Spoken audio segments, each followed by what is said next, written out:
जी बहुत शुक्रिया जनाब स्पीकर साहब।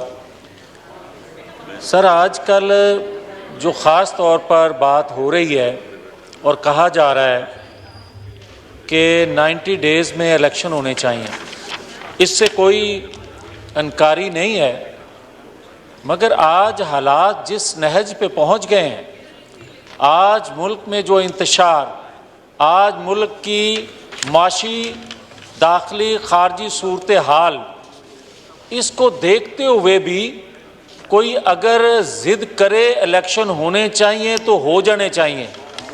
अब आ जाएं कि अगर ग्रीन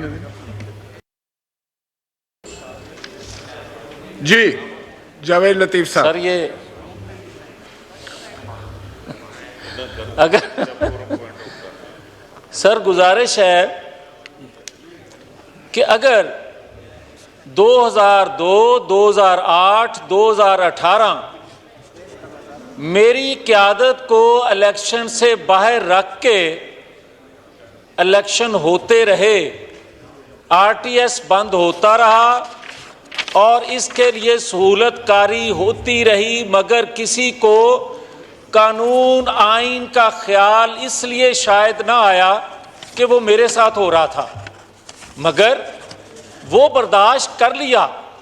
अगर 2023 में भी मेरी क़यादत को, नवाज शरीफ को इलेक्शन से बाहर रखकर कोई ये कहे कि वो इलेक्शन होंगे या उस इलेक्शन को कोई मानेगा, तो जनाब स्पीकर 2023 के इलेक्शन अगर नवाज शरीफ के बगैर हुए तो पाकिस्तान के अंदर एक खूनी लकीर ऐसी खींच दी जाएगी जो दोबारा मिटाने से भी नहीं मिट सकेगी।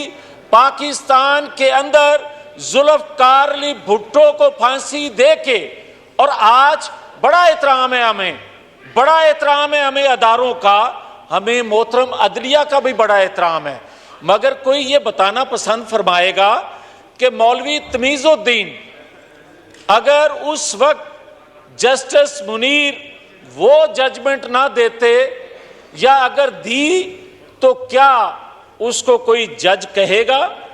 और नहीं कहता।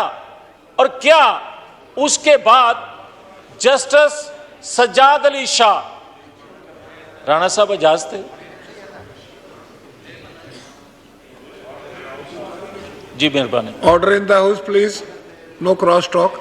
जी जावेद लतीफ़ साहब फिनिश इट। मगर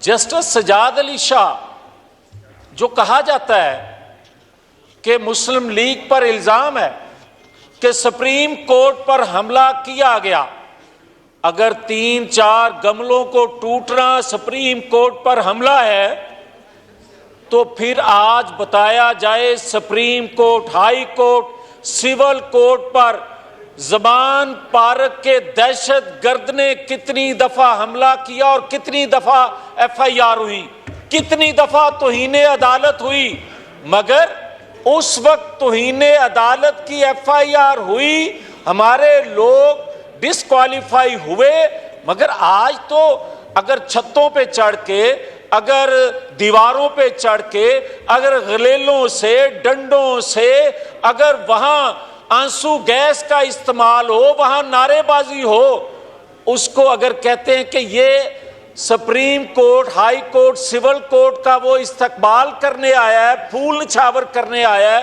तो फिर ठीक है जिस तरह पाकिस्तान जा रहा है। मगर मैं तो ये सवाल करना चाहता हूं कि क्या जुल्फ़कार अली भुट्टो को फांसी देने वाले जजों को लोग जज कहते हैं? लोग तो कातिल कहते हैं। और क्या नवाज शरीफ को हाईजैकर बनाने वाले और उसको सजा देने वाले जज रिजवी साहब को आज कोई जज कहता है?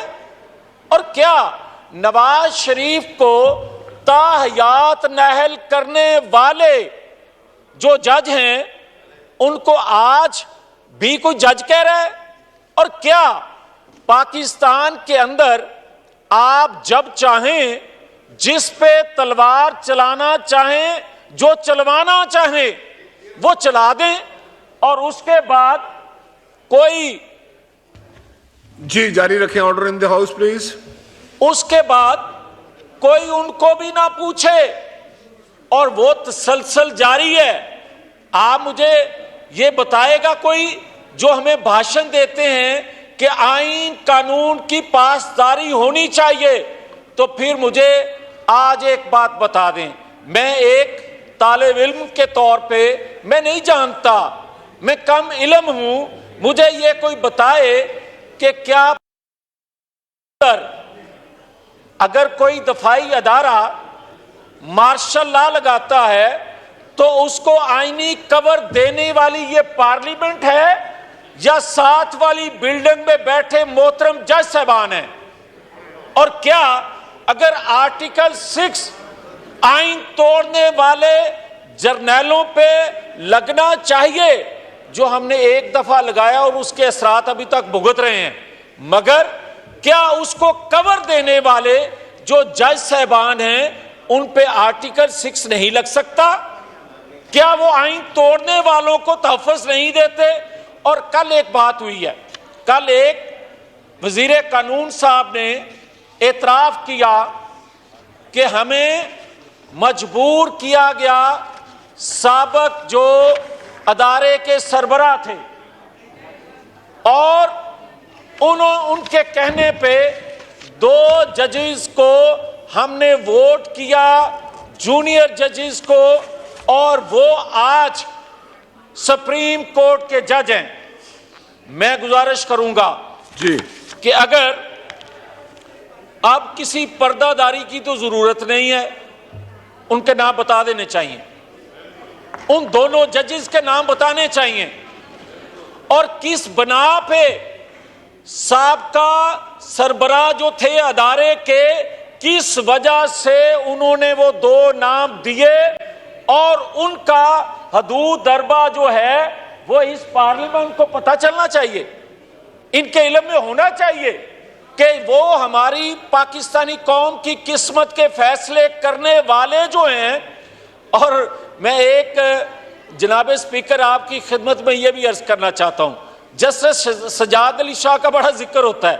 जस्टिस सजाद अली शाह वो साहब थे जिन्होंने 20 जूनियर जजों को अपॉइंट करने के लिए उस वक्त जोर डाला था और खुद अपनी मुद्दत पूरी होने के करीब थे, तो उन्होंने भी अपनी तारीख पैदाइश तब्दील करने के लिए, करवाने के लिए एड़ी चोटी का जोर लगाया था और उससे जो इख्तलाफ बढ़े वो बढ़ते बढ़ते 58(2)B जो हथियार था एक ताकतवर के पास, उसको वो खत्म नहीं होने देना चाहते थे।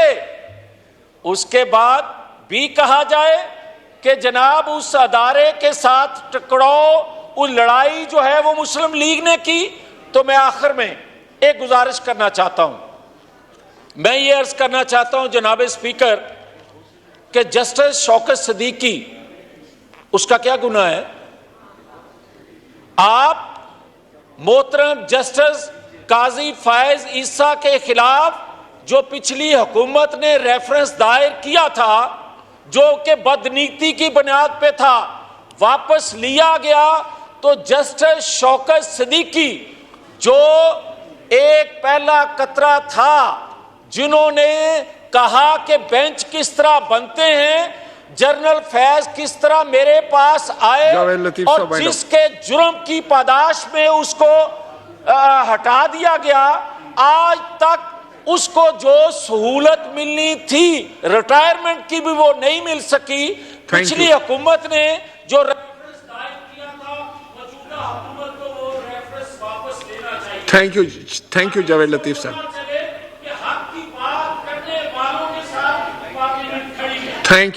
Thank you. Item number 3, Miss Asia Azim to move item number 3. Thank you, Mr. Speaker. I move for leave to introduce a bill to provide for the remuneration of State Council in Islamabad Capital Territory. The Islamabad Capital Territory State Council Remuneration Bill 2023.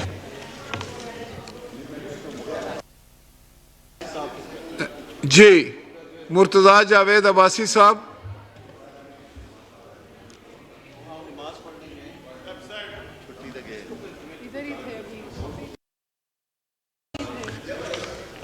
okay, this bill is referred to the concerned committee. हाँ, now I put the motion to the House